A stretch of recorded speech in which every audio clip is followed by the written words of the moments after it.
This is the Happy Families podcast with Dr. Justin Coulson. We're Luke and Susie, and this is the podcast for the time-poor parent who just wants answers now. Quite frankly, I don't know whether we talk enough about discipline and public discipline and parenting, whether they should hit or talk or yell to their children. I think it's a subject that nobody gets upset about. Everyone's on the same page as. There's nothing to see here, right? We've had a bunch of things come to the show about this very thing. We have a couple of messages in particular, actually. One from Sarah, one from Melina, in different contexts, but this same topic of public discipline of children. What is an appropriate way to discipline your children when you're in a public setting? Dr. Justin Coulson from happyfamilies.com.au. We throw this one to you. Yeah. Well, if people are watching, you've got to make it look serious. Yeah.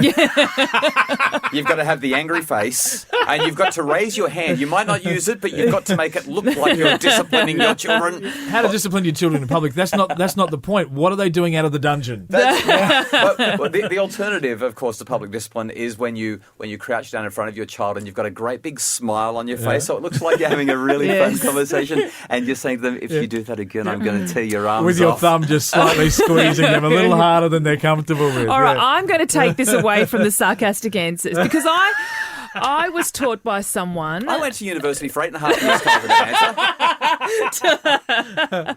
I was taught by someone, you praise your children publicly, you discipline them privately. So if your children misbehave in a public space, you take them away from the public space to address that behaviour. Your thoughts, Dr. Justin Coulson? The look on his face says, wow, I'd like to talk to that person. I was just listening intently, Susie. So I think that we need to get back to the fundamentals of what discipline is.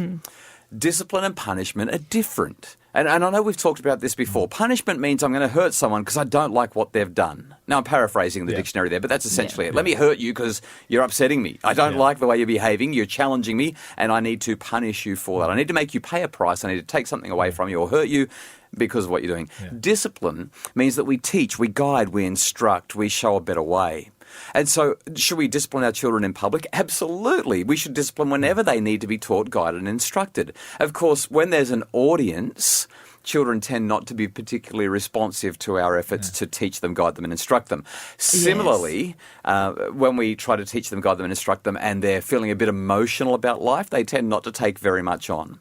So I would suggest that, let's say you're in the shops, you've got half a trolley of groceries and you've got to get out of there and one of the kids starts having a meltdown because you won't open up a packet of biscuits and let them have one. And mums everywhere are now turning up to listen to what you say next. I want a lollipop.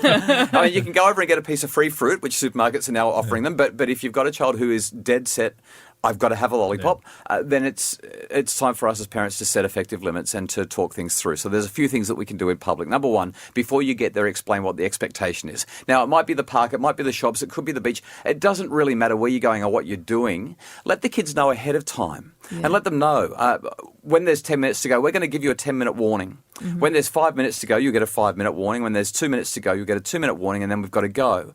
If everybody does the right thing, we'll have a happy time. If anyone loses the plot, I'm going to have to pick you up and carry you to the car. We don't want that, do we? So, you can preempt, pre-arm, let everyone know what's going on. Yeah. We're going into the shops, you can have a free piece of fruit, but there are no lollipops.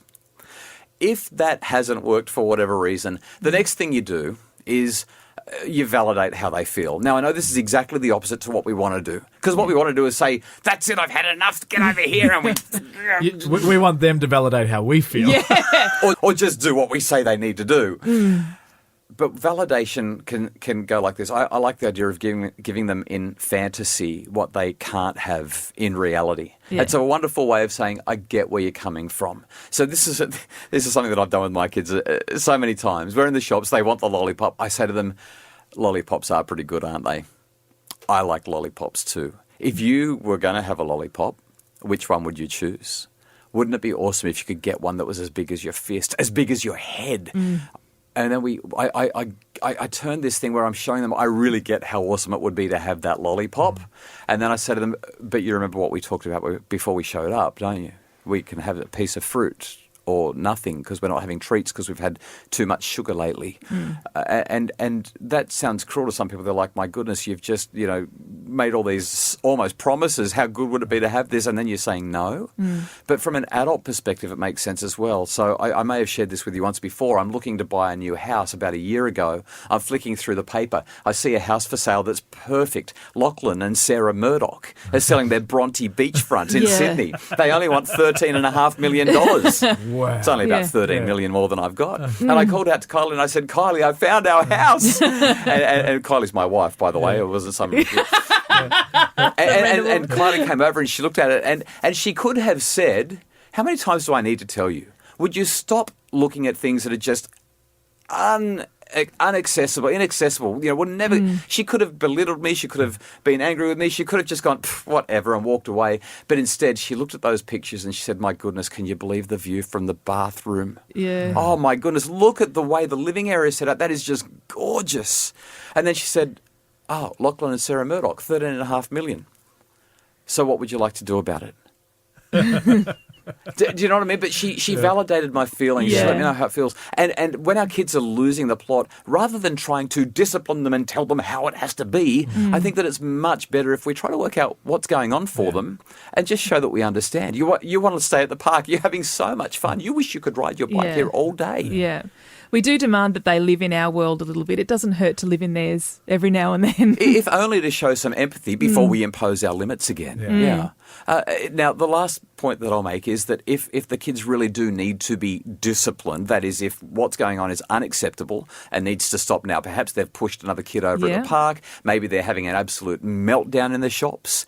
In those instances, we just need to pick our child up and remove them from the scene. That might mean leaving the trolley at the service desk and saying to the nice lady, "I'll be back in 20 minutes when my child has stopped melting down. Can you just put the ice cream back in the freezer and I'll be back soon?" Or just, leaving the park. And sometimes we do have to wrestle them and that kind of thing. And then we move away and it doesn't matter whether they're 2 or 12. Sometimes distraction or sometimes just a cuddle is the best thing. And once they've calmed down, we can talk to them about what's really going on. Again, I need to say this so clearly. Our kids don't wake up in the morning and think, right, today's the day. I'm just going to wreak havoc. I'm going to lose the plot when we go to the shops because that's what I know will get the attention that I need. It seems like they do. Yeah. When we had twins, it felt like they were having meetings every day and went, "Okay, I was yesterday, it's your turn today." And we'd have one perfect child one day and it'd be the other one's turn. And they'd switch. They'd keep switching. I'm like, "You're working this out. You can't give us one day." And then occasionally they'd go, "Let's see what happens when we both do it together." Tag team. Yeah. But our kids need to be understood. Yeah. And when we take the time to understand them and then work with them rather than do things to them, we can discipline them really effectively in public because they feel validated and understood and we can work it out together. As adults, if we really can't grasp what's going on around and we don't get what we want and someone says something that we don't sort of think is good for us, we throw adult tantrums all the time. Like, we actually are no different in our behaviour. The difference is we as an adult get the freedom to give ourselves the space to calm down. But it'd be the equivalent to jump too early with the discipline or the punishment would be the equivalent for, as an adult, getting upset with our boss and then the police coming and throwing us in jail and us not really knowing why. Like it's for them, in their world of being able to understand what's going on around them, we need to find a way to give them that space and that calm down. It seems like we expect more of our children than we sometimes expect of ourselves. Yep. I know plenty of adults that have some pretty big tanties, and they do them in pretty public places, on the road, for example, and it's not necessarily good at all.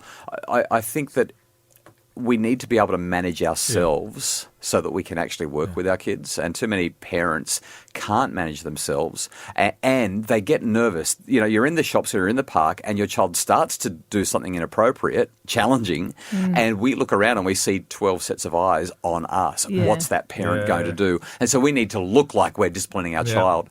I think the best thing to do is give our child a hug. Yeah. Yeah. It's quite funny because there's people who are making millions of dollars right now teaching adults how to, when you get upset, take a breath, take a moment, remove yourself from the situation, and then re-engage calm. Millions of dollars worth of guidance in that area. Whereas this is exactly what you're talking about with your child. Let's teach them now to learn how to take a breath when they're upset and get distracted, get calm, and then re-engage. And I'm doing it for free. Oh, hang on. Happyfamilies.com.au. That's right. Happyfamilies.com.au. Happyfamilies.com.au. There we go.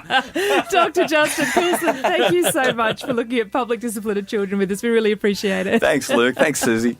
Now, just in case you didn't catch that, you can get some more information on parenting at happyfamilies.com.au. Lots of resources there to help you.